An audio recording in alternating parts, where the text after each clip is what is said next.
entourage from NG and other members of the fourth essence. We are here for a press briefing on the Commissioner of FCSS, MNIPR, on a case under investigation which involves Madam Kite, Oyesiku, and her security guard. And the Commissioner of Police will gracefully brief us immediately after this. Thank you very much, sir. That was enough of the time. I want to appreciate the chairman of NUJ, Ogun State Chapter, very immensely. I equally want to appreciate all the members of NUJ in Ogun State. The press, because the understanding we exhibited from the beginning of this sad situation actually assisted us and encouraged us to do the investigation. We all taking efforts that is required. The angle that you put in the story was very encouraging. You put it from the angle that the incident happened and police has launched investigation. It was never reported negatively from any member of the union. This actually encouraged us. It was a moral booster, and we are so happy. It's on this note that myself, the Commissioner of Police, Ogun State Police Command Body, Ogtv, the Deputy Commissioner of Police Administration, the Assistant Commissioner of Police Administration, the Chief Investigator Officer, that is the officer in charge of the homicide, and the lead actor, investigator in this case, CSP Upola Osing Homicide, and SOS and the Police PRO. Once again, we appreciate all of you. Thank you. Now to my prayer. This is the update. Arábìnrin Oyesiku and her security guard were known at Daràn. The recovery of the deceased vehicle through technical tracking, the forensic analysis of the handwriting noted that led to the identification and arrest of two suspects, including the principal suspect, so that the Ọlọpa who was a security guard to the deceased in the past.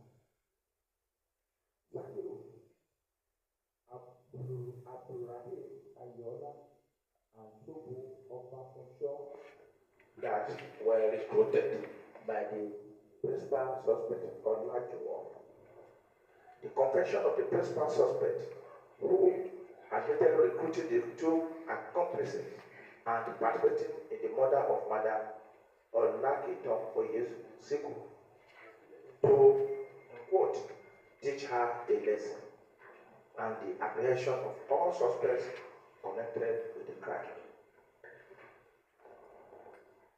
Once again, good afternoon, gentlemen of the press. I wish to brief the general public on the progress made in the investigation into the murder of Madam Oyesiku and her security guard, at Daràn, aged 38 years. On 31st June 2026, at about 16:00 hours, a report was received at Ogtv police station regarding suspicious circumstances at the residence of one Madam Oyesiku. Preliminary information indicated that the front door of the residence had been partially damaged, while the security house within the compound was found locked, prompting immediate police intervention.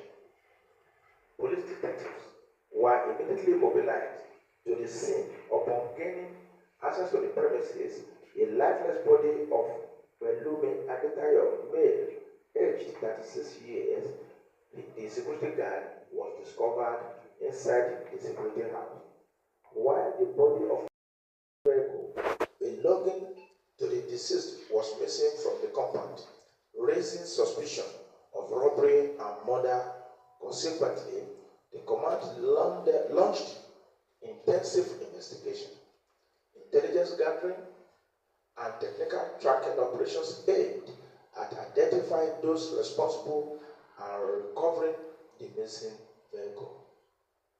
Acting on credible intelligence and technical tracking analysis, operatives of the command successfully traced and recovered the missing Lexus 330 vehicle belonging to the deceased on 22nd June 2026, and that was the actual lead, because in the course of tracking the principal suspect, Juwon, we could link where the vehicle was abandoned very close to the house and location of Juwon, and that was the first lead we got in that investigation.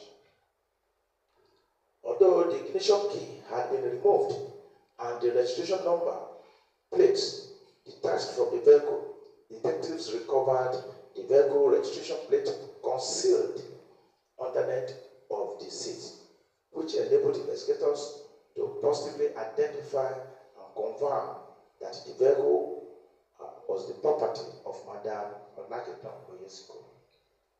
One critical piece of evidence recovered from the scene was a handwritten note apparently left behind by the perpetrators. We met her lying facing upward to the sky, and we saw a paper, a note on her chest, and we equally found the same paper differently spread on the table in the living room, and discovered that that one met on her chest, the handwriting was totally different from others that were spread. The family identified the other papers on the table as the deceased handwriting, but the one we met on her chest, the family said, no, this is not her handwriting. Further intelligence gathering. But before then, we also note that the subject on Ogun, we subjected the paper, the note left, we subjected it to forensic examination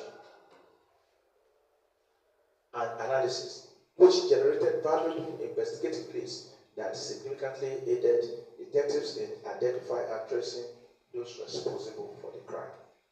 Further intelligence gathering and painstaking investigation led to the identification and arrest of the principal suspect, so that the Olajuwon Philip, male, aged 22 years, who was a security guard to the deceased in the past, and he handed over to the deceased, that is a murdered security guard, and it was because the security guard could identify him.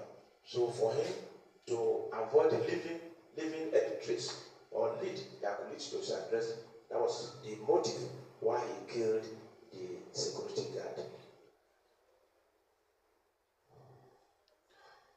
Further intelligence and tracking led to the arrest of Flodende at a construction site at Daràn, GRA, Abeokuta, where he was working as a laborer. Further follow-up operations by detectives of the command led to the successful arrest of Sakiruddin Abrahim Ayola, male, aged 27 years, a security guard in the same company with him in the past, a private security company, of course, but two of them have left the private security company. And Sopo Obafunsho, aged 36 years, a bricklayer, thereby bringing to custody all identified suspects directly linked to the criminal conspiracy and murder. During investigation, So then the other John Philip made a compassionate statement admitting his involvement in the murder of Madam Oyesiku. He further disclosed that he had recruited Zakiruddin Abrahim Ayola and Shobu Obafumsho to participate in the crime. And further to his confession, the suspect planned and coordinated the attack following grievances with the deceased during the period he worked as a security guard in her employment. And we have to clarify this. What is the grievances? He said his salary was low. Did you ask for increase in your salary? He said he never asked for increment. Then why did you murder her?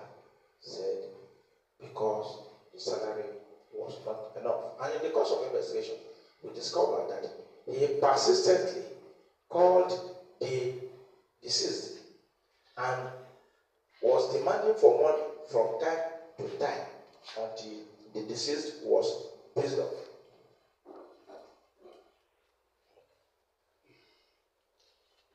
The suspect stated that further that the murdered deceased, that he murdered, I want to emphasize this, that the motive of the killing was to teach her a lesson.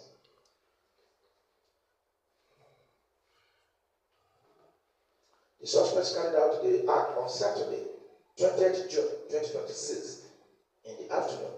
According to his statement, the first three of them, he said that's the principal suspect with the two others, empowered or overpowered the security guard, Belumi Adetayo, male, and used him to gain access to the residence.